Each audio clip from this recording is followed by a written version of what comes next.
इयत्ता 4थीत शिक्षण घेणाऱ्या विद्यार्थ्याला अमानुषपणे मारहाण झाल्याची घटना घडल्याचं निदर्शनास आलं आहे. यासाठी बिरसा आर्मीचे संस्थापक अध्यक्ष यांनी मुख्यमंत्री, आदिवासी विकास मंत्री तसेच अप्पर आयुक्त नाशिक व प्रकल्पाधिकारी नंदुरबार यांना निवेदन पाठवले आहे.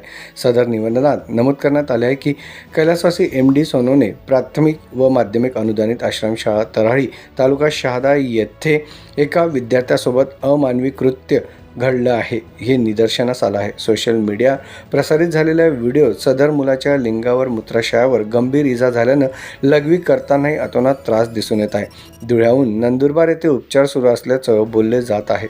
शाळा प्रशासनाचा निष्काळजीपणा व दुर्लक्षतेमुळेच अशा अमानुष घटना घडत आहे.